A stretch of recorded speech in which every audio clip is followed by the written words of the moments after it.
Hey guys, welcome back to the channel. Welcome to build video number 4 of the CARF Rebel Classic aircraft. We are going to finish the aircraft up in this video. Everything's going to be done. We're going to do our test run on the engines. We got lots to do, so let's dive into it. We're going to start off working on probably the front gear, and we're going to work on equipment placement first of all. Okay guys, so first step here with the front landing gear, you got to take this gear apart, and the little plate that holds the servo, these screws need to be Loctited. So we're going to take the leg off, get those screws Loctited, and then treat this exactly like we did on the mains. Loctite all the main bolts on the, or fasteners on the actual gear, and then the bolts on the wheel. All right, so we've got our front landing gear all done. Getting the gear off of the pin was a little bit of a struggle. We had to heat up the leg a little bit to expand the aluminum. No problem, that's all finished. We've got everything Loctited and set up. Our little screws there holding the plate on are done, and our steering is all set up here as well. So we use the carbon horn, drilled out the second hole on the carbon horn, and you can see there we are nice and straight with that ball linkage. And there's our steering. So this is just the numbers that are in the setup right now. And that may get adjusted. So here's a shot of the gear doing its thing. And also in our program in the jetty system, we've got it set up so when the gear's up, there's no movement. We are not running the steering servo through the controller. It's all run through the jetty system. The Cortex has a gyro on it. That's also going to work with the nose steering. So we're ready to put this back in the plane, and good step. All right, and we've got the gear installed in the plane. So here's a shot of the gear going up and down.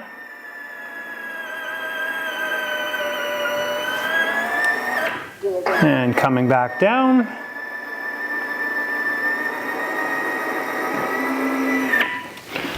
And I'll give you guys a shot from the inside here as well.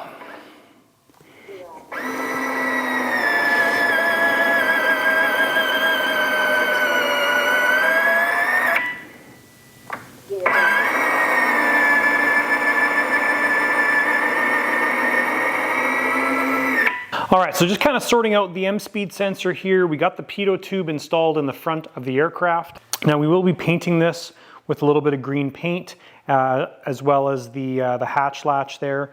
But you can see there, that's how much we have sticking out, so almost invisible. It's pretty awesome. So we've got the M-speed sensor installed. The line comes all the way to the back. I did cut the red line too short, so I just switched it for the white, but generally you'd use the red line that's on the center of the pitot tube. So running this back, it's going to be nice and hidden underneath the upper edge right here. Put a piece of Velcro on this side, and that's where our M-speed sensor is going to mount, is on the inside of the fuselage, right underneath there.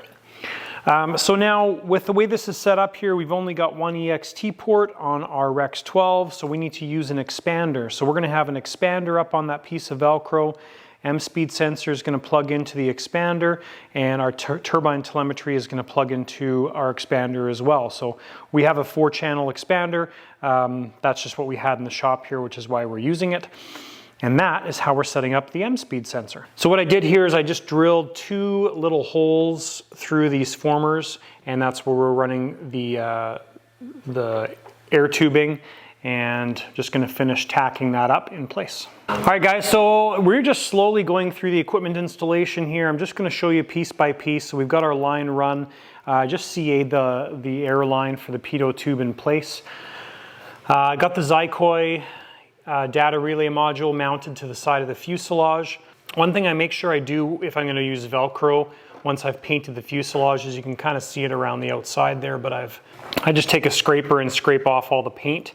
And then use some cleaner and clean it up. So now the Velcro is sticking really nice. We've routed the line underneath and through the little hole in the back there, keep it nice and clean. Got the fuel pump set in place here for the Zykoi. So we're going to run our line now, which is coming out on this side. We're going to go up underneath the top here, and that line is just going to pop down and be able to plug into the fuel pump. So that's going to be almost invisible except where it pops in. Again, shooting for a clean installation. So I think we pretty much have all of our lines run, our servo lines.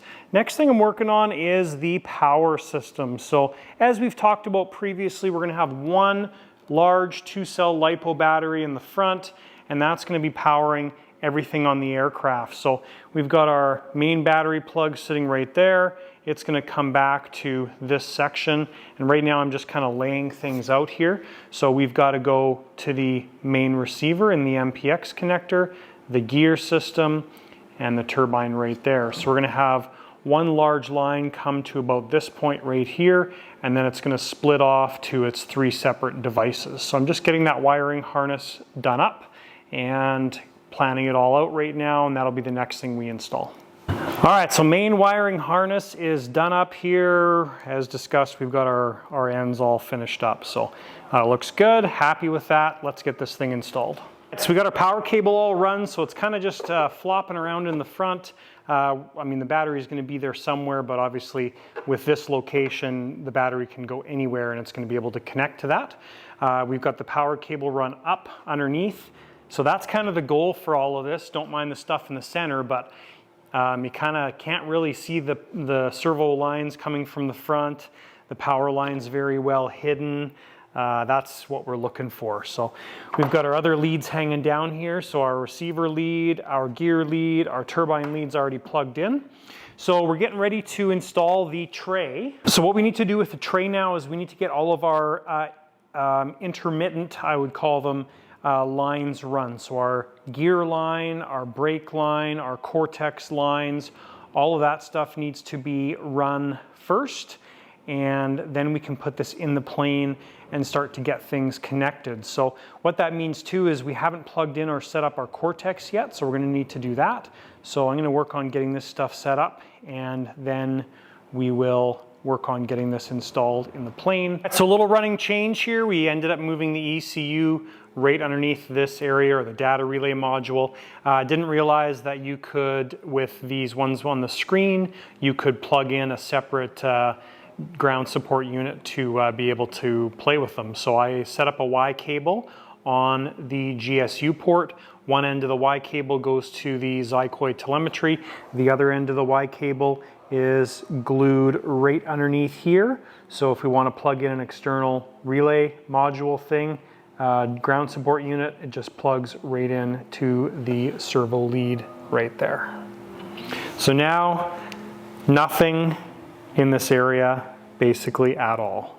All right, so I forget where we left off in our last clip, but I'm just getting everything ready on the board here. So we did all of our intermediate wiring. So we've got our primary receiver going into our Cortex. This is a power supply for the Cortex because we're going to have our servos plugged in directly to the Cortex. We need decent power there. So that's set up. Our clone receiver is going to plug into E2, so we'll make sure we keep an availability to be able to plug that in, although we could fit that plug in afterwards. And we've got our gear lines set up here as well. Now you'll see these two leads coming off of the Zykoy landing gear controller and the Cortex. So the point of the Zykoy landing gear controller is this is buried underneath that hatch or the fuselage there, and you want to make some changes or plug in a programmer, well, you need access to that port. So all we do is extend the port. We're going to have it somewhere back here hidden underneath the deck. And same thing with the Cortex, except the Cortex is just your programming port. So this is where you put a bind plug, go through your movements again to program your Cortex. And so the polarity on this doesn't matter because it's the bind plug that goes in there, but that's simply an extension of the programming port. So all we'll do now is we are going to take this tray, we're going to set it inside there, and we are going to start getting everything plugged in. Now the nice thing about not having the fuel tank in there while we do that is we can just have this sitting on the ground, plug everything in, get some Velcro and stuff around all of our wires. So it'll be nice and clean, I think, once we get this set up. I'll show you guys a shot once this is in place. All right, so we've got everything turned on, plugged in. We've got our single battery powering everything, and it just seems to be working fine. the point of doing this right now is we're just checking to make sure everything's plugged in and everything works before we put the tank in and hide all the electronics. Now, it's quite a mess right now, of course, because we've got all of our excess wires and everything just plugged in. That's the whole intention, was to make sure that we could have that tray sitting out here when we're plugging everything in, which we can. So that worked out good. Now what I'm probably gonna do is spend a little bit of time organizing the wires, and then we will think about installing the tank while we're lifting that tray up. All right, guys, I find this quite amusing. I don't know why, but yeah, all the electronics are installed. I love that they're all hidden underneath there. This plane is gonna be really funny and pretty cool, because you're gonna look inside and be like, what the heck? There's no electronics. Oh, there's a turbine pump. Yeah, and that's it. So everything went in well. It's not really that much of a struggle. It's more just doing it for the first time. So all I did was reach through the back here with my one hand, hold up the tray against the top, slid the tank in, and that's pretty much it. So there's a shot of the inside for you. With all the cables and stuff Velcroed together, it actually went together pretty good. No issues with that at all. So I'm just thinking on whether I'm going to shoe goop all the connectors. I think I'm going to do that because that's our normal procedure in practice. But yeah, that all turned out really good. All right, so we did take the tank back out and ended up putting goop on all the connectors. And I'll show you guys what product I use here. So Goop brand, or Goo of brand of products, is what I use to put all the connectors in and hold them in place. The Goop brand of products, they're all the same, right? So you got Plumber's Goop, Shoe Goop, all the different Goop brands. I can confirm with you that they are all the exact same product, just labeled differently for marketing purposes, but they all do the exact same thing and they're the same thing. So that's what we use on all the connectors. Just put a little bit on the connector just to hold it to the receiver, to the Cortex, whatever you're doing. So what we're doing now is just getting the tray reinstalled. I'm just doing the front screws up. Actually, it's easier than I thought it would be, but I have to use a ratchet with the small Allen bit on it. All right, so we've got our UAT installed, and I just finished installing the filler system. So this is the system that the owner uses. We 3D print these little holder things, drip tubes, I guess we call them. And this is basically what we're using. Now, this fitting here is a 6 to 4 millimeter adapter, because the end here is 4 millimeter and it's supposed to be 6. But anyways, we made that work and it's fine. And this is how it ends up installing in the aircraft. So it just sits in there like that, collects any drips or whatever, and then there's the Festo valve for a 100% on-off. That's a one-way valve on the end, so it's like a little compression fitting for like a air system, an air compressor. Okay, so next thing I'm going to do here is mount our antennas for the primary receiver. So we're going to have one coming forward on this sidewall here. Another one's going to loop perpendicular to the forward backwards one here, and that's going to mount right there. When we do mount the clone receiver, that's going to go on that piece of Velcro right there on the sidewall. So it's going to be sitting right about here, and with those 40 centimeter dipole antennas, I'm kind of predicting we'll have one sitting right here and one coming back this direction, again hidden out of view, but we'll make sure we've got them. Well, actually one's going to be probably going straight up and down. So for those, I'm going to end up using just our little antenna mounts here. These are, again, I printed these, and I printed these with, well, I printed all that stuff. This guy, my Bamboo X1 Carbon. Now I tell you guys, I absolutely have fallen in love with this printer. It is for somebody, well, Nez likes it too. For somebody like me who's not a hobbyist when it comes to printers, I don't like messing around with the printers. I have found I like printers like this where I load a file and it just works. The features on this are amazing. I've done a bunch of multicolored prints and everything on it. And from my perspective of not knowing much about 3D printers, this is definitely a great machine. I just printed these spool holder things last night, and they were just super easy. Just load the file in and it prints. So if you're looking for a 3D printer, I would really suggest one of these guys. They work amazing. We do have a referral code down below in the video description. If you click our link tree, there's a link to all of our links, and the Bamboo referral link is in there. Full disclosure, there's no discounts or anything, but if you do use that link to purchase Bamboo Labs products, whether it's filaments or parts or printers, I get a small kickback for it. So love this machine. All right, guys, so last thing we have to do here, other than our battery mount, but last thing we have to do here is our vent for the tank. So we're gonna keep it simple again and do a nice straight line coming straight down to this area right here. We've already got our line mounted on our vent fitting. So all I do for this is I just take my Align All tool, or reamer tool, I guess is what it's called, this guy right here, and just pick a spot in the fuselage and start making my hole. The fitting for the vent fitting, you need to go just below 10 millimeters. So this is basically what I use every single time to make this hole. All right, so we've got our line done up there. Got lots of flashing lights on the inside. So the nice thing about the equipment tray there is there's actually still a fair bit of room. So if you need to get in there, you can get your hand in there, mess around. The equipment tray can also come out with the tank installed. So we are effectively done our equipment install with the exception of that front battery. So let's get this on a stand, get the wings on, and see what she looks like. All right, so we got the colorful plane all put together, very simple to put together with those one wing connectors. Now I'm putting the wing bolts in, and what I'm doing here is just mixing up some high sol, and I'm gonna put a little bit of lubricant on the threads right here, and then I'm gonna put a bunch of high sol on the washer, and we're gonna do these up, and then the washer is gonna be glued in place, so it's just gonna be the bolt that comes in and out. So the point of the lubricant is to prevent the high sol from sticking to the threads.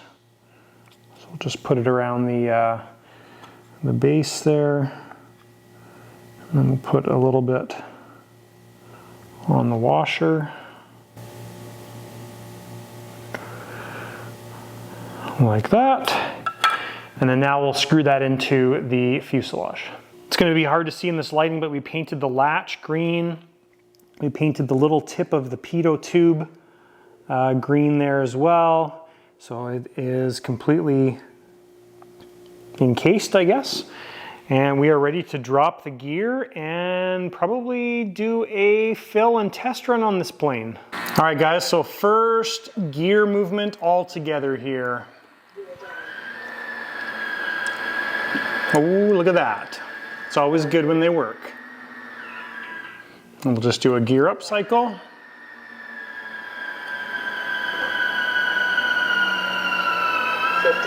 Awesome.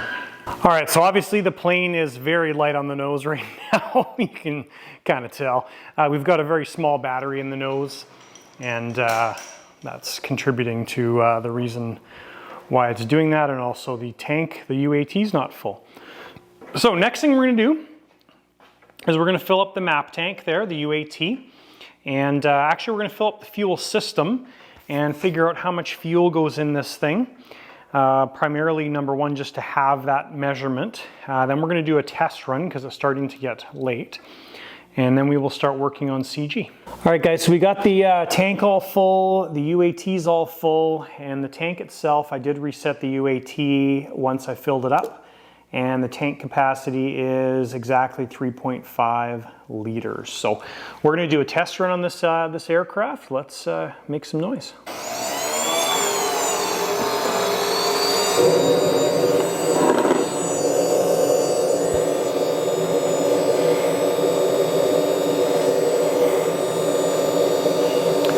First startup.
Now that is a powerful little combo in this Rebel. That is a super cool combo.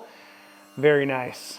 All right, so what we're gonna do now is we are going to take our fuel out and just have the UAT full. So we're gonna empty out the fuel from the main tank only. So this is a real fun part of the build because all of our cool tools come out. So we've got our CG machine from RCJets Machine. Love this tool. Many of you guys have purchased one because of the promotion and review we did on the channel. If you are interested in one, that's where you can check it out. This is such a great quality tool, made in the USA. That's the case that it comes in, and it's designed to use the electronic pucks. Love it because it makes the measuring so much quicker. You don't have to like lay a layout on the ground and use tape and everything. It takes me about 30 seconds to get the measurements. Love this tool. All right, so we're working on CG here now. The manual says with empty main tank, full header tank, front edge of wing tube. So that's fine. Now on the forums online, what is being said is put it with a landing amount of fuel on the back edge of the wing tube. So we've got quite a range there of the wing tube essentially. So what we are gonna do is we are gonna set it up with UAT full, middle of the wing tube is our plan. So what we're gonna do is we're gonna undo one of the bolts, pull the wing off a little bit, get that measurement to the center of the wing tube because we don't have that measurement. And we're just gonna measure from the leading edge joint here back to the center of the wing tube, and then we'll get the Rebel on the RCJets machine. All right, so we popped this wing off just a little bit. Center of the wing tube is 232 millimeters is the number. I'll also measure the front of the wing tube just so you guys have that number as well. All right, so front of the wing tube, 217, back 247, meaning that that wing tube is a 30 millimeter wing tube. All right, so we're just playing around with the Rebel here. What we've done is we have put the CG location at the back of the wing tube as recommended by Dave Wilshire. We've put 800 milliliters of fuel in the fuel tank, which is about a landing amount of fuel. And I'll show you guys what this looks like as I lift the nose up. So if I lift the nose up, it's not super heavy on the nose, but it's a nice balance. It drops down. If we put the tail very close to the ground, it would probably balance on the tail, I think. But if we have half a tank of fuel in there, there's no way it's gonna balance on the tail. So I think that's gonna be good. We've got 100 grams in the nose right now. So just 100 grams of weight in the bag here. So we're gonna make a battery tray in there, and what we'll do is that's pretty much gonna negate any of this weight right here. So we'll work on that, but that is getting really darn close. And then just for giggles here, so a final weight on the aircraft. Now keep in mind, this has 800 milliliters of fuel in there. We're at 22.1 pounds. Without that fuel in there and the UAT full, we're about 21 pounds for this aircraft, which is exceptional. All right, guys, it is the next day. We've created a battery tray for the front. Let's take a look at the battery tray. So late last night, we designed this piece here. This was designed in Tinkercad, and we printed it out on the Bamboo printer, and it came out very quick. I think 23 minutes to do this guy. And this is a prototype because we did a lighter infill. So if you look on there, you can see kind of the grid pattern. So the center part of this piece is a grid pattern. So it's fairly flexible. Confirm that our design and shape and everything was proper. And then I printed this one. It didn't take that much longer. It was about 45 minutes. But I left it while I was in bed sleeping. And this one is 100% infill, so it's solid throughout. I think 3 millimeter thickness on all the dimensions, and it's a lot stiffer. And so what we're going to do is we're going to sand out the fuselage, get this high solid in place, and then that gives us an area that we can run our Velcro on top, Velcro straps underneath to hold the battery in, and that's going to be awesome. Now this thing, because we know exactly how much filament it used, I think, let's take a look here and see. So the prototype used 10.9 grams of material. I think this one used 30, I believe. So anyways, this plus the high sol plus the Velcro is going to eat into our 100 grams of nose weight, so this is going to be very helpful. So we've got everything ready here. We're ready to glue this in. I put Velcro on the actual tray itself, and we've got one of my batteries sitting in here because this is the exact same battery that's going to be in the plane. We put a piece of Velcro around the battery tray, use some CA just to hold the bottom so the Velcro doesn't move, and all we need is one piece of Velcro on that guy because we have got the Velcro on the flats as well. So we're going to glue this in now. We're using 20-minute high sol, and this is going to be one of the last steps in this aircraft. All right guys, and there we are. So we've got a couple little bits of lead in the nose sitting on the battery, and we are basically bang on the CG mark. So let's check our full weight. 22.21 pounds with 800 milliliters of fuel in the tank, so that's about 1.5 liters. So our final weight is about 20.7 pounds. All right guys, and here's the lead that we added to the nose to get there. So I just took some lead sheet, folded it over a couple times, hammered it down with a hammer, and we put Velcro on one side. There's a piece of Velcro in the nose that we can actually Velcro this to. And the nice thing about this is you can just cut it out. So if you want to take some of the nose weight out, you pull this out, cut it with some snips, and you still have the Velcro and everything attached. So this is 89 grams of lead, which is 3 ounces, I guess, ish. All right, so the Voodoo Rebel's all polished up, cleaned up, and ready for picture day tomorrow. Looking stellar. All right guys, and that wraps up the CARF Rebel build. This was tons of fun to put this plane together. We did some unique modifications, I think. Nothing too crazy, but I love the clean look of the aircraft. When you look in there, you really don't see much of anything. All you really see is the engine, the gear, the UAT, and that's basically it. And I think that's a pretty cool, unique feature on this aircraft. Of course, we did the different canopy mounting. We put the pitot tube on the front, and ultimately, airplane worked out awesome. Really excited to see this one fly, and it's a beautiful, unique scheme. I would love to see one of these added to the fleet here at the lighter side of RC. Very nice. So thanks guys for watching. If you have any questions or comments, list them down below. Don't forget to check out the lighter side of RC after dark if you're interested in some of the behind the scenes stuff we do here at the lighter side of RC, and we do live streams on that channel primarily. Nez is always the star of the show. So thanks guys for watching, and we will see you in the next video.